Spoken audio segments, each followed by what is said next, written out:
So hello students, today we are going to study about very important system of our body, that is your digestive system. As we all know that what is the basic function of a digestive system is that to digest the food. So what is digestion? Digestion is the process of breaking down or conversion of food into very fine and soluble particles. Now, we will be talking step by step about all the parts of the digestive system. So, if we visualize it closely, the first part of the digestive system comes the mouth portion. And in this mouth portion, the first thing comes is your teeth, which are the first set of teeth that we have when we are small. We are 20 in number and we call them as milk teeth. The another set of teeth, when after the milk teeth, when they are broken, comes your permanent teeth, which are 32 in number. So teeth are somewhere very important role in the process of digestion. The other part of the process which helps in digestion is your tongue. Very important. It helps in tasting. It helps in tasting the food, whether it's sour, whether it's bitter, whether it is sweet. So we can find the different taste with the help of the tongue.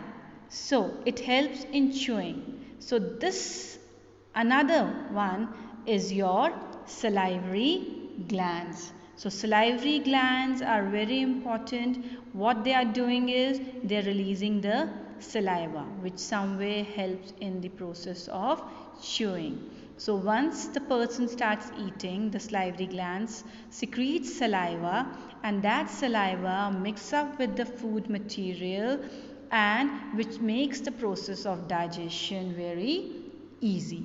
Later on, that chewed food enters your food pipe, which we call as esophagus.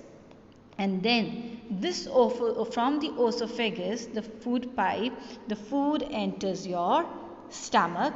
That is the next part of the stage where the food enters. From here, the food is digested properly, and then it goes to your small intestine, then to your large intestine, and ultimately the complete process of digestion is carried out. But now we are going to take all these parts of digestive system step by step. So now we have the set of teeth in front of us. So in these set of teeth, we have already said that the milk teeth are replaced by the permanent teeth, which are 32 in number, and it continues till your old age.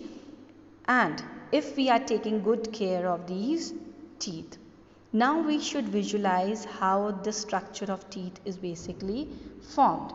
So if you see, the white portion of the teeth is known as the crown. This is the crown of the teeth, and below it, the pointed one, these are the roots of the teeth, which are embedded or attached to the socket in the jaw bone, which makes them fixed to the jaw or the skull of the human being. Now when we are going to talk about the different types of teeth that are present in the mouth. So basically we are having a pair of 4 types of teeth are there in the mouth, and which all these teeth are performing their different functions. So if your front teeth, we take your front teeth, the flat teeth, if you see this portion, this is the flat part of the teeth. So these front teeth are known as your incisors. And these incisors are basically involved in the cutting of the food material. So they are helping in the cutting of the teeth, cutting of the food. Then the next pair of teeth that we are having are canines. So canines are the pointed teeth. These are the pointed teeth on both on the upper and the lower jaw of the mouth, and these canines are basically used for tearing purpose, for tearing the flesh. Like in animals, if we see, these are very long and they are very sharp and pointed, which help in your tearing of the food material. Another set of teeth that we have, another pair of teeth, basically what we call, is your premolars and your molars, which are the last part of the teeth, in which they are used for the grinding purpose. So whatever food that is being cut down or teared down by your incisors and your canines, they are grinded properly, they are chewed properly by your premolars and molars. So these are the pair or the set of teeth that are present in the mouth. One should also know that this white part of the teeth is known as the hardest part of the body, which we call as the enamel. So it is the hardest substance in the body, which we call as enamel. Now comes your tongue. After the food have been cut, the tongue is also playing a very important role. It helps in knowing the taste of the food, whether it is salty, bitter, sour or sweet. It helps in swallowing the food, and especially it helping in the mixing of the food with the saliva, which is secreted by the salivary gland in the mouth, and they both mix up together and helps in the proper digesting of the food. That is, we can call the first step from where the digestion of the food starts taking place. Another function of the tongue is to speech. It's very important that if there's a speech problem, then it could be a problem of a tongue also. So this tongue is also playing a very important role in our digestion food. Then from here the food enters the food pipe, which is we call as the oesophagus, and the length of this oesophagus is about 30 centimeters in length, and it is a very muscular structure which helps in easily, the muscles, they easily contract the food when it enters the food pipe. They easily contract and it helps the food to easily go and enter your stomach area. Now if we see the stomach area, this is the stomach bag like structure, and where the food is stored for about 2 to 3 hours, where all the gastric juices are secreted by the gastric glands, enter the food along with the gastric juices, and it helps in the digestion of food. So almost the food stays here for 2 to 3 hours, where the proper digestion takes place. In this, 2 basic glands are also associated with it, that is your liver is there and your pancreas are also there. So if it's not visible, so we can see the pancreas over here, but this is the liver, which is known as the largest gland of the body. It is the largest gland of the body, and it secretes the bile juices, okay, which helps in the process of digestion.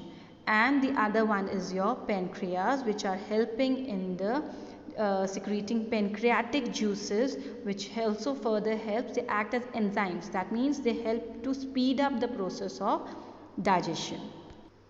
Now, after the food have passed from the stomach, it enters your small intestine. If you see the structure, it's a complete coil structure.